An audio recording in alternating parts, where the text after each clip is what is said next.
Affiliate Nerd Out. I am your nerderator, Dustin House. Spreading that good word about affiliate marketing. You're going to find me here on LinkedIn Live every Tuesday and Thursday at 12:15, or anywhere you get your podcasts, or on YouTube for that matter. So please consider subscribing. My nerd guest today is Tyler Ryan, CEO over at LTV Numbers and former NASA data analyst. Thanks for joining me here, Tyler. Welcome to the Nerdatorium. You got it, Dustin. Thanks a lot for having me. Awesome. So I've always had the statement, never trust a guy with two first names. Now, what makes you a trustworthy character that I can change my mind about this statement?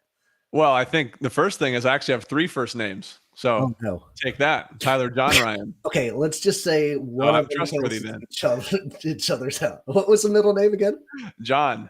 Okay, yeah, one of them cancels the other out. We're back on good terms. There you go. If you want to hang out with me and Tyler, we have a live Q&A session going on in the chat, so please drop your questions. We're going to be nerding out about lifetime value today.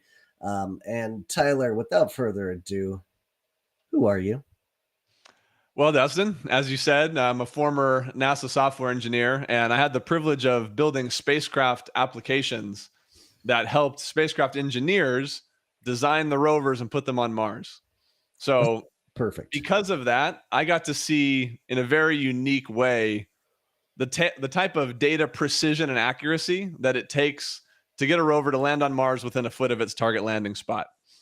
That level of precision and accuracy is really hard to comprehend, but my goal is to bring that level and that approach to the world of online marketing so we can do some great things.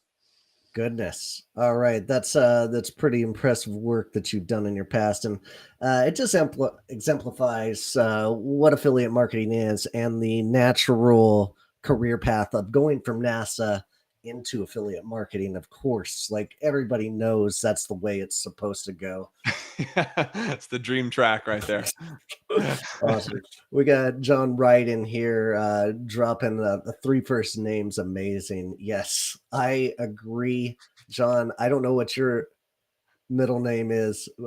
Wright isn't a first name, but so you get away with it.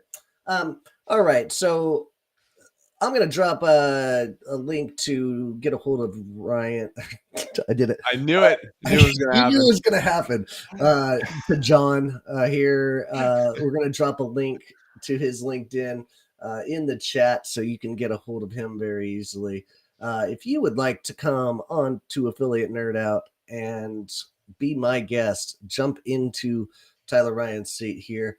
Go to dustinhouse.com/nerd and toss in an application of why you would like to be on the show. Oh, we've got some more live chat coming on. John Wright saying, Curtis Andrew for my middle names, but appreciate people with at least two. That's right, John. Respect. All right. Fair enough. I guess you guys are hanging out together in that venue. So I'm going to drop that link in the profile, but why don't you get us started what lifetime value is and try to explain it like I'm 5 years old here, Tyler. Okay, you got it. So lifetime value, simply put, is how much money a customer spends with you over their lifetime. Okay, now it's a very nuanced and complex metric that a lot of people misunderstand and don't quite understand fully how to leverage it and use it. And that's a big part of what we're going to go into in a lot of depth today. But simply put, how much a customer spends with you. So if they spend $100 the first time they buy something from you, and then 30 days later they spend another $100, their LTV is now $200. Now, where it gets complex is when you start looking at large groups of customers. You have many different products. You have many different funnels. You have many different affiliates driving you traffic. There's different LTV numbers for every single one of those things. And LTV is a fluid metric that evolves and changes over time. So if we want to go a little bit deeper than being 5 years old, Dustin, we can. But that is what LTV is at a high level. Beautiful. Then expand on that a little bit further. Like you guys, well, we will get into it a little bit further here, but Now explain what LTV numbers does. What do you do, and who are you serving with these lifetime numbers? So at LTV Numbers, we help online businesses, in particular those who run affiliate programs, understand their customer lifetime value at such a deep level that they know exactly how much they can afford to spend to acquire a customer. Okay. One of the most fundamental things in business is, how much can I spend to acquire a customer? The answer to that is, what's your LTV? We help businesses do that better than anybody else.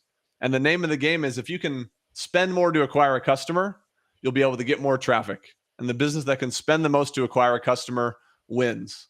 And we help businesses do that. Okay, interesting.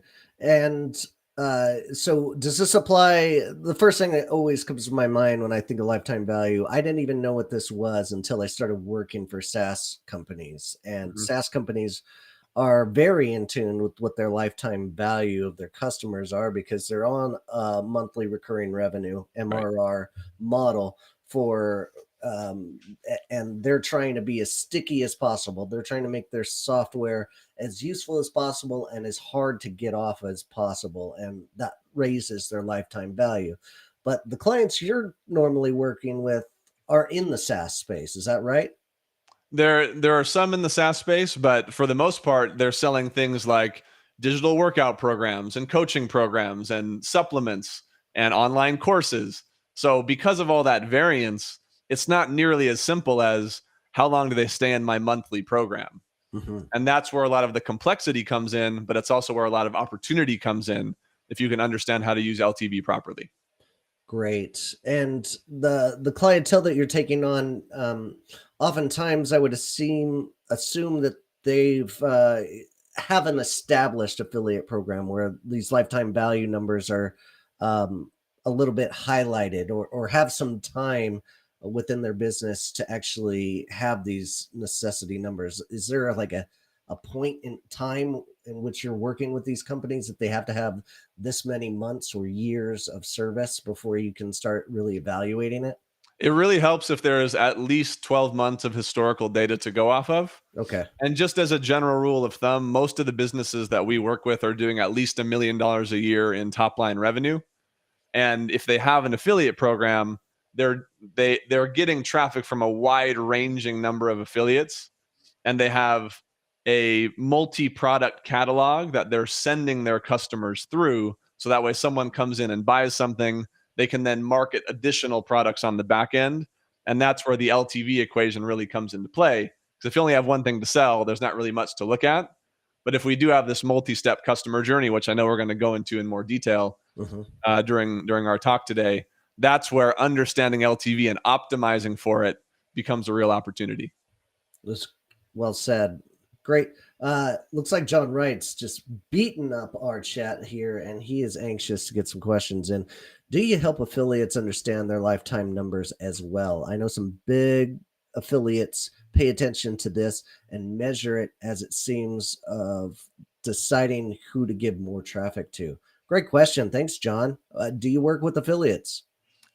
Generally speaking, we don't, but all of the logistics of it are exactly the same. All right. The reason why we don't typically work with the affiliates is because, as a vendor, you own the customer data, right? So you know the email address and all the information about the customers who are buying from you.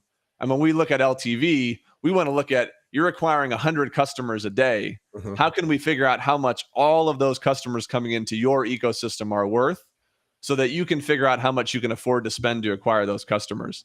Hmm. On the affiliate side, it's a little bit of a different game, because on that front, you're not actually getting customer data. There, it's more a question of which Uh-huh. vendors are the best places to send traffic to. And while it is ultimately still an LTV question, it's a little bit different of an application than where we typically focus. Absolutely. And on that side of like, the visibility to an affiliate is definitely limited. And then secondarily, like the affiliates, the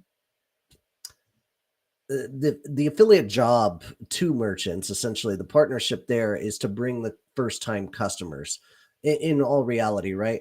It's not a really consistent style or methodology for an affiliate to bring one customer that keeps on coming to their site and That's clicking right. those links for each one of those.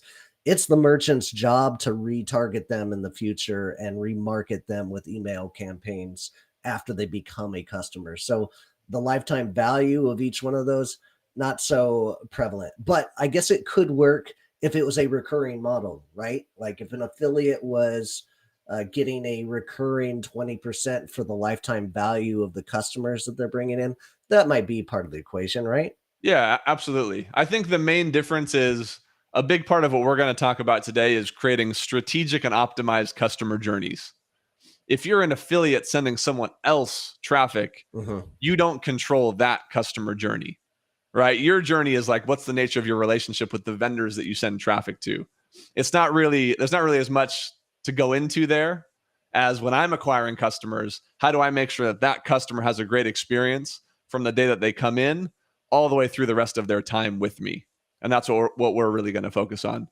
Also, if you don't mind, John asked another question about how bad is the lack of awareness or knowledge on LTV. Whoa, Tyler. Let's let the host do his job Oh, here. sorry, I got excited. Oh, you're out of control, young man. John Wright asks another question. Also, if it's cool to ask questions, what percentage of affiliate programs actually understand their lifetime value? How bad is this lack of knowledge? So I will answer this with a story. Okay. I was at an event about 5 years ago, listening to a guy named Joel Marion give a talk titled "How to Scale Your Business 10 Times Bigger, 10 Times Faster."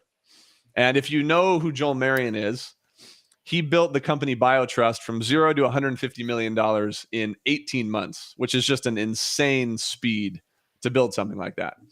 And he did this demonstration during his talk. There was about 400 people in the room, and he said, "We're going to see how well you guys understand your lifetime value." So he asked the room, he said, "How many of you know your average customer lifetime value?" So a single number, right, like $100. And of the 400 people in the room, there were maybe 50 hands. So he said, "Okay, not bad. Now, how many of you know your customer lifetime value at day 0, 30 days after the first purchase, 60 days, 90 days, and 180 days?" And there was maybe 20 hands. And he goes, "Okay, not bad. Now, how many of you know your customer lifetime value at day 0, 30, 60, 90, and 180 for each product, funnel, traffic source, and affiliate in your business?" Goodness. And there were only 4 hands. And it stuck in my mind because the room literally went from 400 down to 4, which is 1% of the room. And he asked each of them, "How big's your business?" The first one, 15 million, 25 million, 35 million, 50 million. And he just goes, "I'm not surprised." And then he goes on to give the whole rest of his talk, which is, if you know your LTV better than anybody else, you will win. That's how we got to 150 million in 18 months. So 1% is my experience on this. Okay, gotcha. Great answer to a crazy question. Appreciate the questions coming in here, John. Jumping in. I don't know what he was LOLing. I'm assuming it's my joke of being a host here. Yeah, it was me stepping on your toes. I And think that's what it Tyler was. trying to be super rude. All right, moving into the brunt of it. Lifetime value to affiliate. Why is it so important to the affiliate channel of knowing your lifetime value? With the affiliate world specifically, there's such tremendous variance on customer quality from one affiliate to the next. Okay. One affiliate might send you really great customers. Another might be just trying to inflate their CPAs by sending you a bunch of low quality customers who are just going to refund shortly after purchase. Because of that variance, it's really important to be able to see not just how many customers do I get from an affiliate and how much initial revenue do I get, but what do those customers then go on to do after they are acquired? LTV is the metric that encompasses that. It is the metric behind the customer journey. So with LTV, you're going to understand how much those customers are worth on day 0, the day that they first buy, but then also how much they're worth 7 days later, and 14 days later, and 13 days later, and 60 and 90 days later, as they come into your back end and you then sell them other products. And if you're able to see on a per affiliate basis what those LTV curves look like, you will find that many affiliates curves, they look like a dip. They come in, they dip down because you have such a high refund rate. And then you end up spending the rest of your time on the back end with those customers trying to make up for the losses. Those affiliates are very, very difficult to scale with because the customer quality is so low. And how would you know that? LTV. On the other hand, if affiliates are sending you customers who come in and then their LTV starts growing over the first 30, 60, and 90 days, you know that these are high quality customers that are engaged, that are buying from you again, which means you can then afford to spend more in commissions for the customers that come from that affiliate. So really what LTV does is it gives you a roadmap to who your good affiliates are, who the ones are that you should drop, and then how much you can tweak your commissions to be able to further strengthen your relationships with your best affiliates. Because if you knew that a customer from a particular affiliate goes from being worth $100 to $150 in 90 days, but you're only paying that affiliate a $90 commission, man, go back to them, bump them up to $100. They're going to be super happy. Your relationship's going to improve. They're going to send you more traffic as a result, but you're happy to do it because you're still profiting $50 on every customer you acquire. But if you didn't have visibility into LTV, do you see how you would have no idea how much you could actually afford to give in commissions? That's where most vendors find themselves. And it's why their affiliate program is very difficult for them to scale because they're just looking at things like number of customers and front end revenue. And you bring up some incredible points there, specifically like what your base commission and your cap commission really could look like. And if you're not evaluating what's your lifetime value of the affiliate channel altogether, you're missing out on this opportunity. So usually when you launch an affiliate program, you come up with some kind of number that you say, hey, we can afford to give away this much, and this is what we'll give the regular affiliates, and then we can go up accordingly when we need to be more competitive. But you're saying like you can evaluate all these numbers and see the general public and adjust your base commission first of all. And is that one of the practices you go through with each client? Yeah, one of the first things that we do is we load in all the historical data and we look at their LTV curves for each affiliate. So not just globally, because globally you can lose a lot of the insights. LTV really needs to be broken down to the individual affiliate level for you to really get the value from that metric. Then when you see that, it's easy to go, look, these 5 affiliates, their LTV curves all drop down after the initial acquisition, while these 5 affiliates, their LTV is growing strong over the first 90 days. Let's drop these 5 affiliates and let's go back to these other 5 and increase their commissions by $5 because we can see that we have the margin to do that. That is a really great place to start because it filters out the bad ones from a customer quality standpoint and allows you to double down on the best ones who can then send you more traffic as a result of the higher commission. Yeah. The other thing that kind of gets lost here too is protecting your offer integrity, protecting your refund rates, protecting your chargeback rates. Those things really make a big difference. And a lot of times the customers who are resulting in that dip in your LTV, if you can filter out those affiliates so you don't have those customers coming in anymore, it will allow you to improve the relationship with your merchant. It will reduce your chargeback rates. These things really matter in the long term, especially as you're scaling up. And the partners that you are seeing that dip in where the return rates are up, this is a great opportunity for you to go and reevaluate their content, because if they're saying something incorrect about your product or offering something your product really doesn't do just to sell it, this is watering down your brand or hurting it in some kind of essence. So it's a good indicator that you should be evaluating some of their content if they're really high volume, right? Because having that conversation with affiliate partners can be a little bit weird when you're telling them, hey, we've got to drop you down and here's why. Right. But if you can do it speaking just from the hard numbers because you have that visibility, It's a much easier conversation than you just coming and saying like, I don't know, I just kind of feel like we're going to drop you down. It's like, but why? So true. Numbers say so, right? And that makes the conversation much easier. So true. All right. We're going to get into the customer journey here in a second, but I want to give a shout out real quick to our sponsor of the day, Freshsales. They empower businesses to maximize the productivity and revenue growth through a robust CRM. I personally used this in the past as a CRM, and it works great for affiliate managers.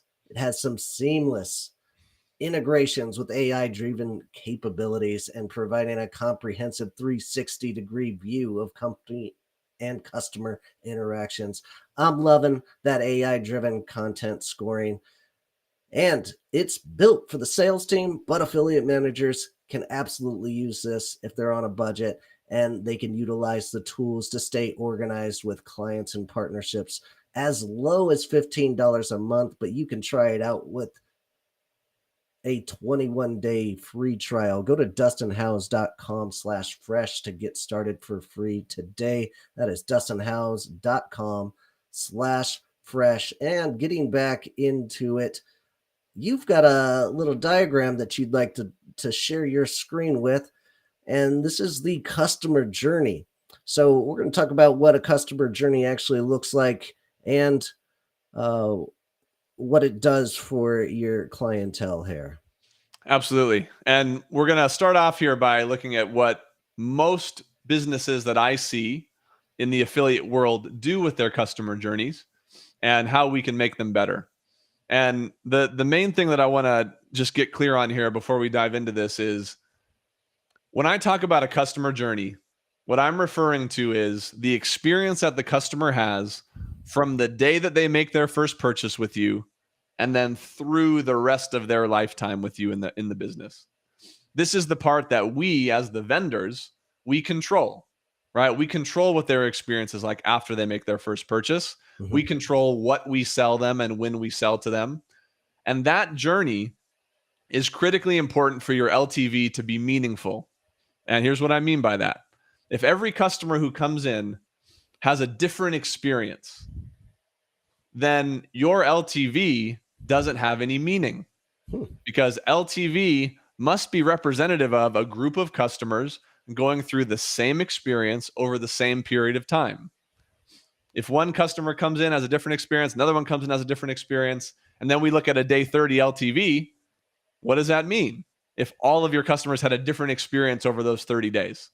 So a really critical prerequisite to get started here talking about LTV is having a customer journey that's strategic and repeatable. So starting here, this is a typical ineffective journey where we state as business owners, our goal is to make as much money as possible. And here's how we're going to do it. We're going to do it with a journey like this. And what you'll see here is the customer makes their first purchase, you send out the order confirmation, and then you send them a 3 to 4 email indoctrination sequence.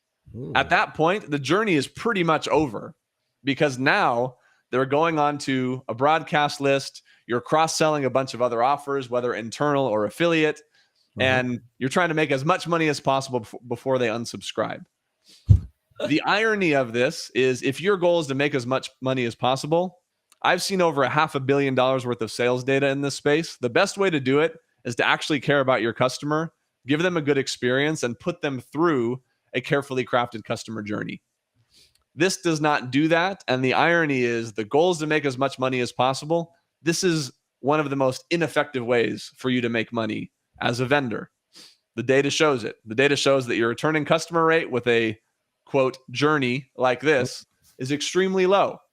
And if you just think about it, come back to what I call the customer journey golden rule.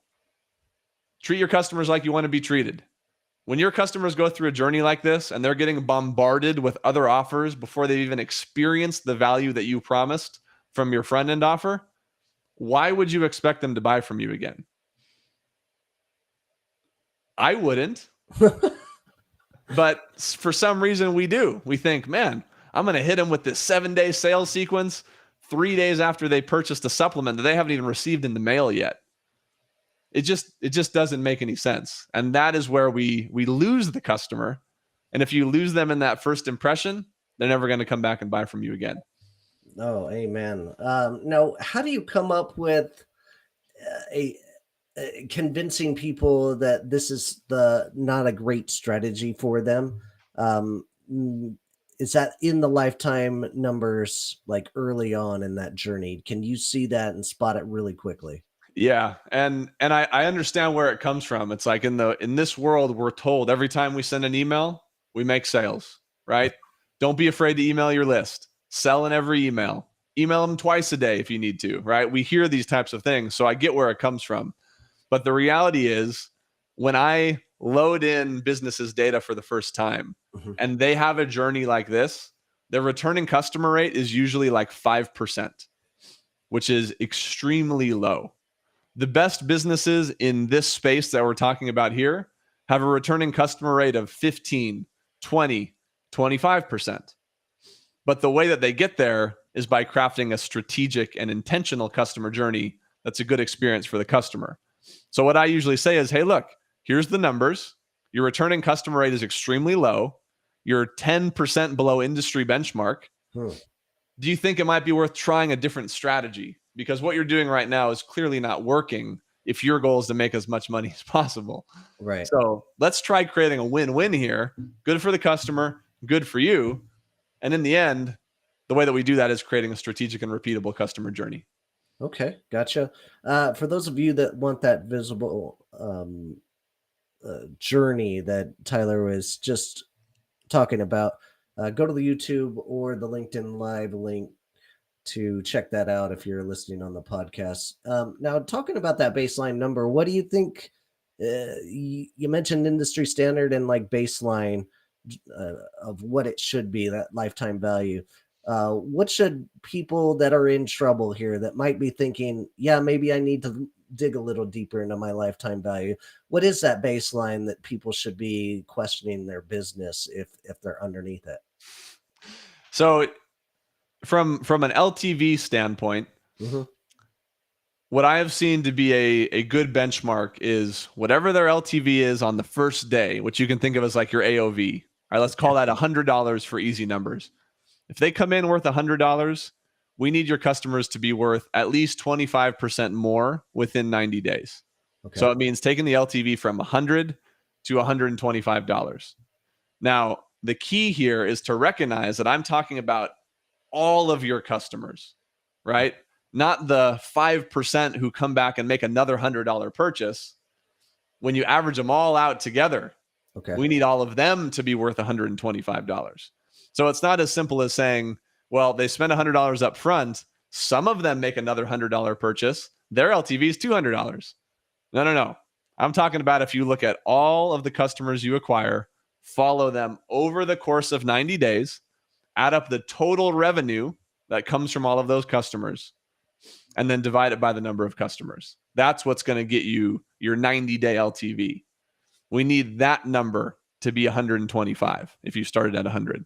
So that's a general benchmark. Adding 25% to the LTV within the first 90 days. Okay, gotcha. And so you talked about that customer journey that is traditional, but you have a new methodology of what that would look like, right? Yep, it's ready to What, go. what do you call this?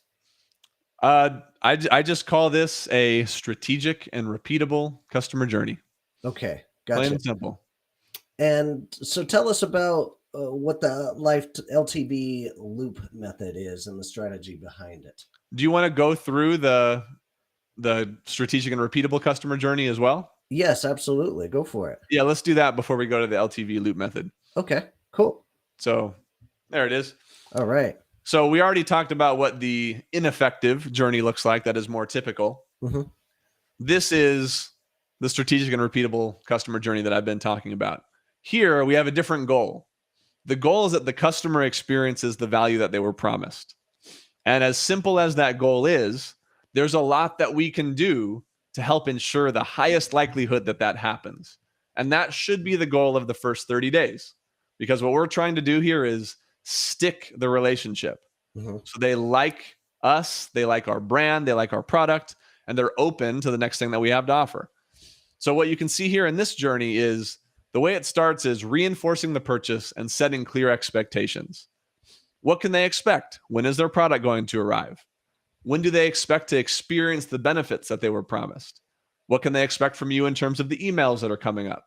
Lay out those expectations, talk to them like you would want to be talked to if you were on the other side.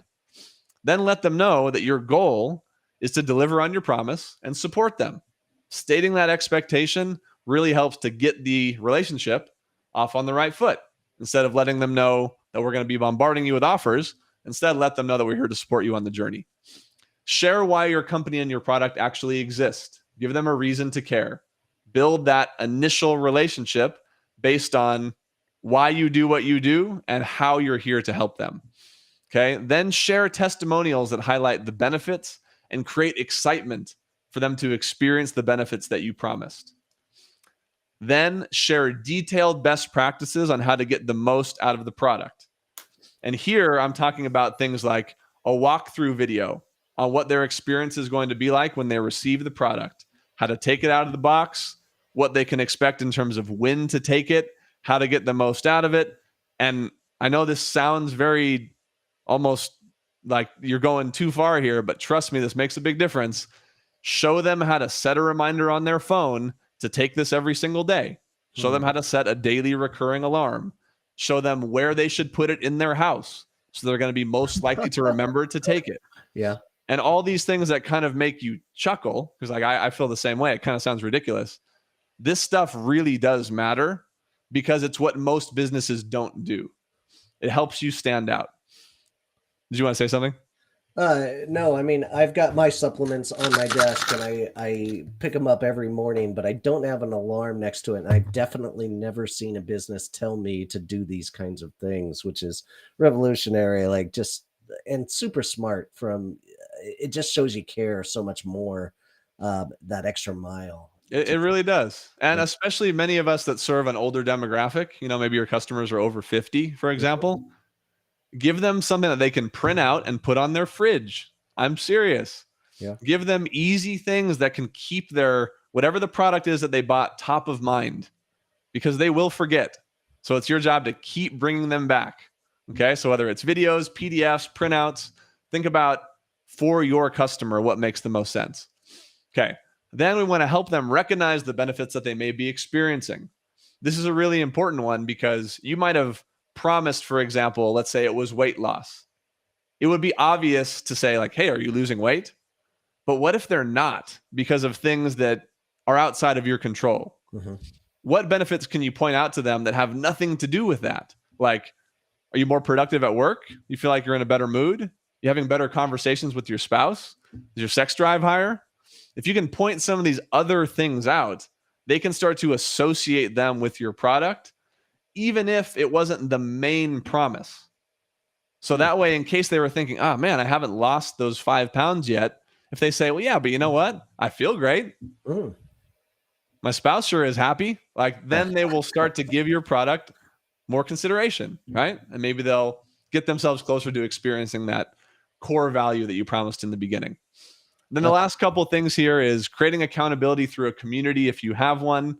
So for example, like a Facebook group, and then providing them opportunities to ask questions and get help. So if, for example, they're not getting the benefits that they were hoping for, give them a place to be able to ask those questions, even if it's literally just reply to this email if you have any questions, and we'll do our best to help you. Right? Let them know that you're there for them and you actually care, that they get the value that you promised. If you start out the first 30 days of your relationship like this, when you get to the next 30 days, they're going to be way more open to the offers that you make them. Beautiful.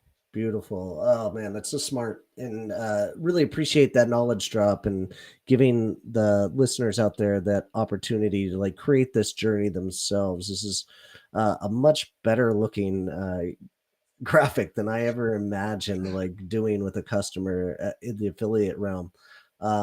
Well, that is awesome. Thanks for all of that. And before we get rolling and wrap this thing up, I want to talk about the lifetime loop method that you have as well. So if you have what that would look like, I want to hear this methodology that you've come up with here. Okay, you got it.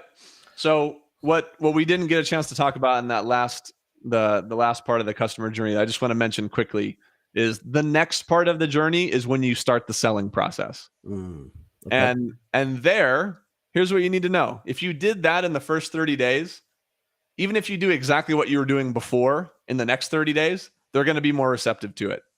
Your returning customer rate will go up. You will make more money. I know it. Now, you can be even more intentional about how you sell. And there's a whole art to that as well. And simply put, because, just because of time here, when you make that second offer to them, when you start selling to them, think about a logical next step that builds on and enhances the value of the thing that they already have. Okay. Don't think of it from the standpoint of, hey, you're over 50. You got a weight loss offer. I'm just going to throw you a back pain offer. It's like, maybe that serves the same demographic, but that makes no sense. There's no connection there. So if you can create a link between the product that they just bought and say, hey, there's something that we have that can help you get even better results from the thing that you just bought and give you all these additional benefits, come from that standpoint when you present this offer, because the framing of it will be much stronger and they'll be way more open to it than them getting jerked in another direction with some loosely related offer that doesn't really make much sense. So I'll just say that. And now we can talk about the loop method here. Okay, gotcha. Yeah, get into this loop method. Well, we run down here. Okay, so the loop method is built on the premise of something I mentioned at the very beginning, which is the business that can spend the most to acquire a customer wins. Your goal as a business should be to be able to spend as much money as possible to acquire a customer. This is a different mindset from what we typically talk about, which is I want to spend as little as possible to acquire a customer, right? Because that's what we talk about more often in terms of getting the cost down on the ad side or the affiliate side. Let's come at it from the other standpoint. Let's make it so we can spend as much money as possible to acquire a customer. To do that, the first step, the prerequisite, is to have an optimized customer journey. Even if it's just your first stab at it, it needs to at least be strategic and repeatable and not a 3 email sequence and then sending them into your broadcast list, right? Because that is not repeatable. So we start with a strategic and repeatable customer journey that's optimized for LTV. That's where we start. Then, through those customer journey optimizations, our goal is to increase our LTV so that we can then raise our commissions. That is the goal. Let's be able to spend more to acquire our customers from our affiliates. When you can do that, when you can raise your commissions, that will result in you getting more traffic. Whether it's going back to your existing affiliates and saying, hey, we're bumping you up by $5, let's get our next send scheduled. Or if it's you making your offer more attractive to bring in new affiliates, right? Like, for example, if you're working with a network and you can go back to them and say, hey, we just raised our starting CPA by $5, that gives them reason to re-promote your offer to their network of affiliates, right? Or to reach back out to your contacts wherever your affiliates might live.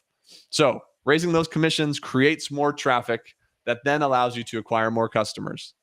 When you acquire more customers, it's more people feeding into your customer journey that you are then continuing to optimize to increase the LTV, which then allows you to raise your commissions again so you can acquire more customers and keep optimizing that customer journey. The more times you can go through this loop, the bigger your scale ceiling will be, because you're going to be able to spend more to acquire a customer, which means you can command more traffic in the marketplace. Brilliant.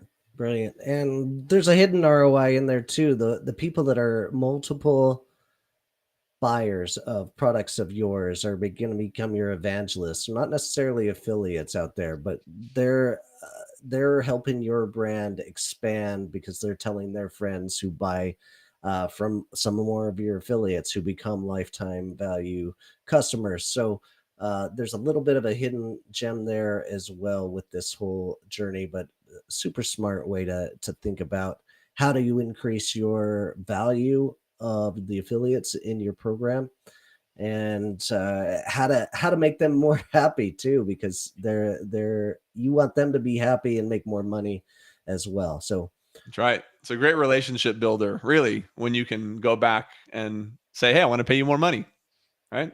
Absolutely. All right. Well, thank you for the graphics. Thank you for the knowledge drop there. Before I let you go, I just have to have you defend your post here. And Uh let's see what I've got. No, that's from last week. oh. All right. Not sponsored by Monster. 5 reasons why customers abandon their shopping cart. So you're holding a Monster, and this looks like it's over a year ago. And you recently had your first kid, but tell me how you're wearing dad gear before you had a child. Where do you get off? Where do you have the nerve here, Tyler? To be holding that monster. No, no, like the shirt here, the dairy dad friendly shirt. This is something that Okay, I comes with gotcha. time, buddy. Like you can't be spreading that dad vibe and drinking those monsters like that before you have kids. How could you? I mean, I just kind of always knew I wanted to be a dad, so I was just getting started, trying it on in public to see how it felt, Okay, and it felt pretty good. So here I am with a 7 month old yeah, about a year later. awesome. Greatest thing ever. Well, if the shirt fits, wear it. I think they used to say. All right, Tyler. How do people connect with you? How do we get a hold of you? So best place to go is tryltv.com/pod, P-O-D. Okay. And what you'll find there is what I call the scale ready scorecard. And this is a scorecard that assesses your level of data visibility in your business to see how ready you are to scale your business and to scale your affiliate program. So you can think of it like a checklist. Can I see this? Can I see that? Can I see my LTV? Can I see it at day 0, 30, 60, 90, and 180? And if you have that level of visibility, it creates the foundation of everything that we talked about today. Because if you think of it in terms of a pyramid, visibility is at the bottom. If you don't have visibility into your LTV, you can't really do any of the things that we talked about today. The next level of that pyramid is analysis. Can I take that data and interpret it in a meaningful way? That's everything that we talked about today. How do you interpret your LTV over time to see how well your customer journey is working, who your best affiliates are, and who are the affiliates that maybe you need to have a conversation with, right? Then the top level of that is decisions. Once you have the visibility, you know how to interpret it, then you can make good decisions that allow you to scale up your program. Increasing those commissions, that's a decision. Cutting off affiliates sending in low quality customers, that's a decision. And those three levels, visibility, analysis, and action, those are the three things that create what I call the scale ceiling pyramid. The better you get at that, the higher your scale ceiling. And that scorecard will give you everything you need to get started on that journey. Fantastic. I'm gonna go do it myself so that I can get into your email drip campaigns and check this out for myself. Try ltv.com/pod to go find them. Tyler, it's been a real pleasure. Thanks for being here, buddy. I'm gonna let you go while I wrap up because I know you got to get rolling. But thanks for being here, man. Sounds good. Thanks a lot, All right. Dustin. Really. Take care, Tyler. All right. Wrapping up here with this episode. Thursday, affiliate nerd out. It's going to be Stephanie Robbins. She's going to come on and talk about mixing your affiliate program with Amazon affiliates and how they coincide. Let's see. We've got one more last chat here. Looks like pure gold from John Wright. Appreciate you being here and jumping in today. Thanks, John. Saving this out here. And lastly, free 15-minute call with me. Go to dustinhouse.com/pod. Or if you're not into talking, no big deal. Go get your affiliate checklist. This is a checklist that I've curated myself. It's a 35-point checklist that goes through every step before launching an affiliate program. Go to dustinhouse.com/checklist and go check it out for yourself. And thank you all for joining me on another episode of Affiliate Nerd Out, and happy recruiting out there. We'll see you out there.